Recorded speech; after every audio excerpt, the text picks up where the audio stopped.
Hey guys, this is Larkin. Welcome to a new episode of my video replay analysis. My first replay today is going to be Upsy Daisy by Young Sandem, Young S&M. I still don't know how to pronounce it, but it's a manipulation replay. Gets that manipulation and then turns into a madman. So it's pretty solid replay. So we're gonna take a look at this. Oh, and you got a little kick seat at the end. So we're gonna look at this. So to start off, he does a twisting opener like this. I'm pretty sure I've seen this opener before. I don't know, it might be like a wushu opener or something, but it's definitely a good replay opener because it gets your knees like nice and bent, and you can use those knees easily to kick off the ground, get a spin going. You have your arms in good position to start gaining momentum. It's a really solid opener. One thing I'm going to note that I don't like about it is that you'll see right around here, he like snaps his neck down. And in a case like this, you either want your neck snapped down at the very beginning or you want your neck held. And I think what he did, and what I do a lot too, is he realized, oh shit, my neck is relaxed. I should probably do something about that. And then he just extends it and then forgets about it. But when you've gotten to that point, I think it's a much better option to hold your neck rather than extend it.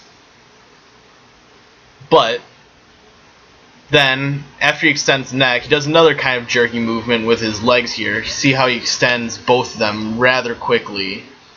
And it doesn't seem like they get as much power off kicking the ground as they should. Like, maybe he should have waited longer and let the knees get close to the ground, get his legs get close to the ground, but he just sort of like taps the ground, and it's not really an efficient way to move, I don't think, and it's a really sudden, jerky movement. So, goes into a spin, gets into a little pose there, spins around there. I don't have any qualms with that. Then he starts in the manipulation. So he gets one arm under the arm and one arm down by the legs, which is a good start. But here's the problem with the beginning of this replay here. He doesn't get enough power out of the first two hits here. So what he does is he just rotates his chest back a little bit, taps him again, and then just does almost the same movement again. And I think that's something that really should have been fixed in this replay, that very first lift here, because he just hits it and it doesn't work, so it just turns back and does it again. And that's something that you should really be editing out of your replays. You don't want to redo something that you already did. That's what the edit button's for. So you don't want to do that to start off your manipulation. But he gets him off the ground, and then actually goes on to manipulate Yuke through the air pretty nicely. He stays under Yuke. He keeps his feet planted. The only problem is that he gets a little messy. Like, you can see that he hits his head a little bit. Sometimes he hits with his forearms. But he's doing a really good job at keeping Yuke up in the air and hitting him around in a circle, as you can see here. So, and he's keeping a pretty good movement as well. So, the rest of the manipulation is actually pretty good, minus the part where he hits his head, because you don't want to do that. So then we get into the dismemberment part. He gets his first kick here with his leg. And it's going to be hard for me to talk about this section of the replay because it glitches. The reasoning for this, I would say, is what most often causes these kind of glitches is that when you ghost through Yuke's thigh or calf or any part of the leg, really, it can give the replay a tendency to glitch. So I think what happened is this right here, his arm. I think his arm sort of glitched through Yuke. It ghosted through Yuke, and so that caused the glitches for the rest of the replay. So if you're ever wondering why your replays get all glitchy at the end, that's the most likely reason why. It's because at some point you glitched through a leg.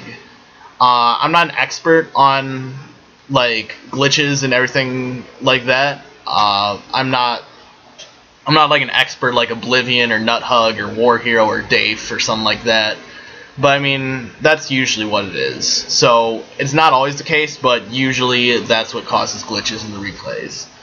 So he gets a nice few booms in here. Gets some kick, then he gets a core kick, then he goes for the crotch boom.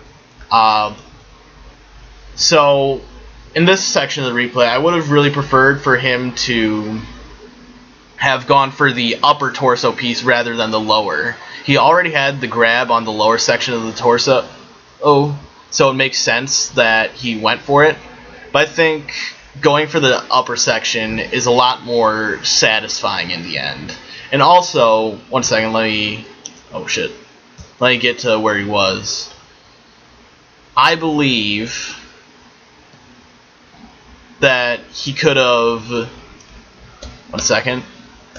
I think he could have used his left hand, ungrabbed that, and grabbed like onto the arm of Yuke here. And then also, in the same movement, since he's rotating his chest to the left, grab the lower torso piece with his right hand.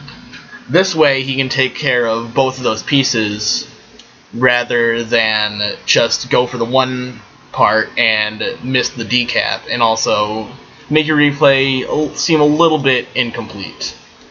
But then after the last kick, he does this sort of foot kick thing. I don't really know why he did it.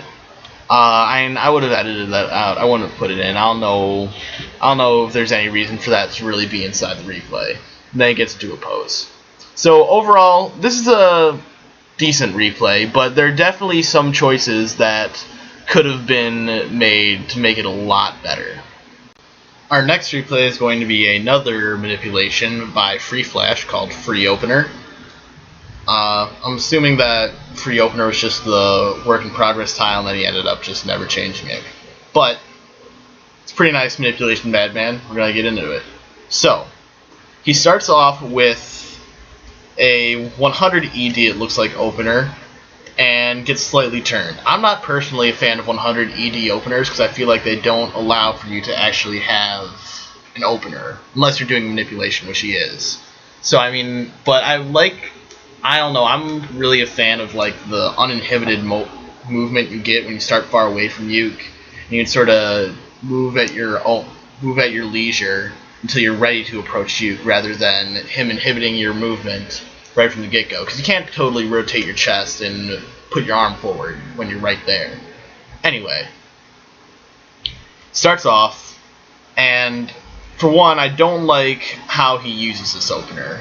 I think this opener would have been a lot better if he had planted his right leg here and then extended his hip and then rotated his chest to the left and then used, instead of planting his arm on Yuke and then rotating his leg back, I would have liked him to plant his leg on the ground and rotate his arm forward. You know what I mean? So that he can get a good spin and then set up for a cleaner hit. Because I don't like how he sort of starts by moving left and then his opener, and then right after that he goes the other direction. So that's one thing I'm not a fan of. But it's a good lift. He sort of pushes Yuke up over his leg, which is a very good way to get a spin and a lift on Yuke at the same time. The kick follow-up is good, but I think he was focusing too much on the leg positioning, and he sort of forgot about his upper body, because you can see that his elbows are contracted, and they just sort of stay there, which I don't think is a very flattering position for your Tori to be in this case. But the kick is definitely good, and it keeps spinning up. Then that punch continuation is very nice, and especially my favorite part is that little hook kick. I love those manipulations. That little flick of the foot, oh, that's so good. That's probably my favorite part of that replay right there, that little foot flick. But he gets a very nice spin on Yuke by the end there. And then goes ahead and breaks one of my favorite rules, which is don't grab before dismembering Yuke.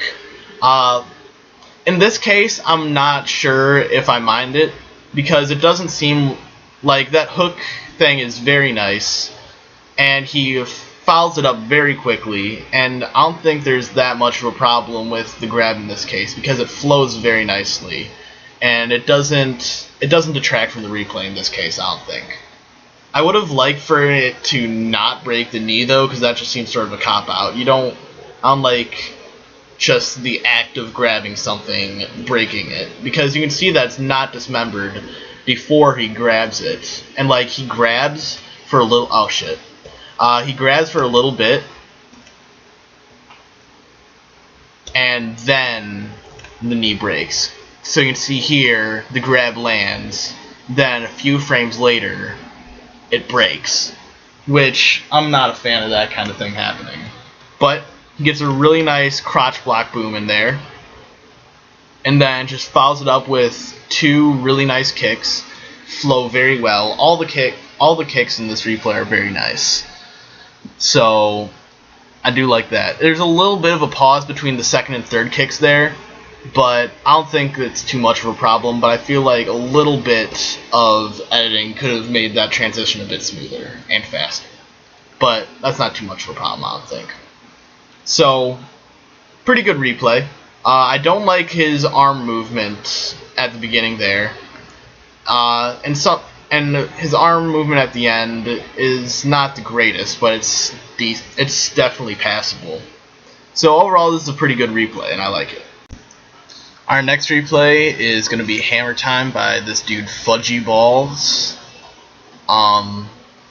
It's a reverse starting Madman.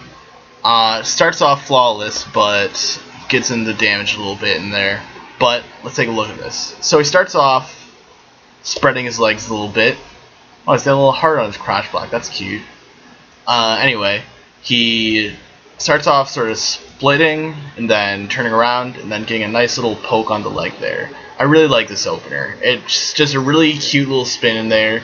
It gets a nice kick out there quickly, and that dismemberment really sets up for a lot, because you can see that Yuke sort of bends. His head bends back a little bit once he does this, so it follows up really nicely with the next kick that gets the decap, and then he gets a third kick quickly on the torso there. So it's a really nice three hit combo that he gets there, and all flawless, which is a great thing to have in a replay. It makes it look so clean when you're flawless. But then he goes and grabs it, and he just lets it all rip, and then goes for 2DM boom there. This kick could have been a lot better, I think.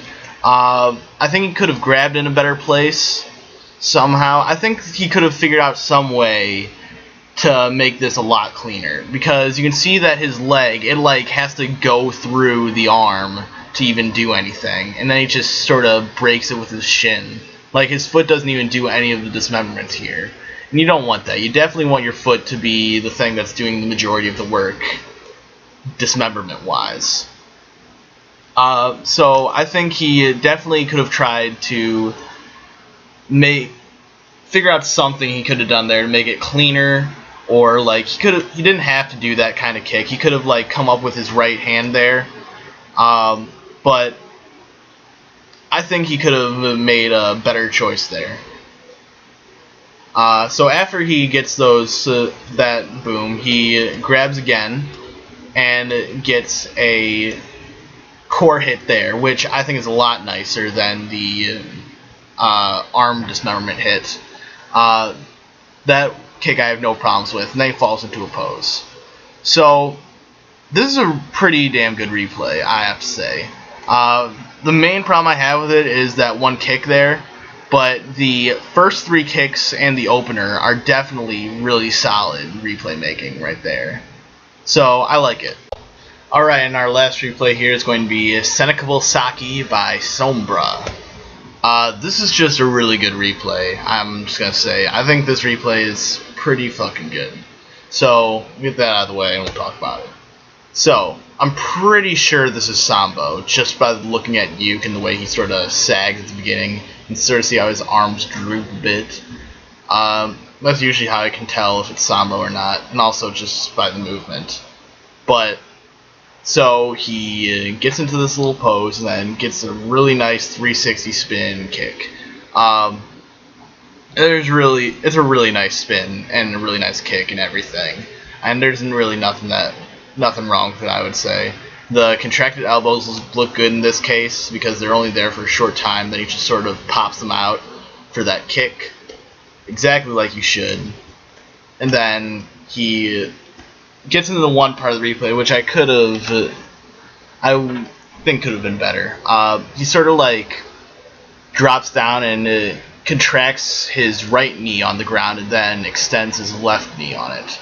So he gets in this weird position where both his legs are basically, the glutes are extended, the hips are extended, the knees are contracted, and it's a really kind of weird look for Hattori to be in. So that's one part I wasn't a total fan of, but he gets a really nice punch out of it. So he gets that kick, and then he gets a nice little punch, which actually manages to break both the chest and the head. Then he grabs the torso piece, gets a nice kick follow-up out of it, then grabs the other torso piece and gets another nice kick follow-up out of it. And I really like how he plants his right toe on the ground as he gets that last kick as well to keep balance. And then he just sort of goes into a pose. So yeah, I don't really know what to say about it because there's not much I don't think he could have done to make it better. Everything flows together very well. All the hits are strong and clean and defined. So yeah, this is just an overall a really good replay. So I don't know what to say about it. So that's it for my show this week. I'll make another one next week, as I'll try to do. You can send in your replays either via PM or my email. You can do whatever. And that's it. See you guys next week.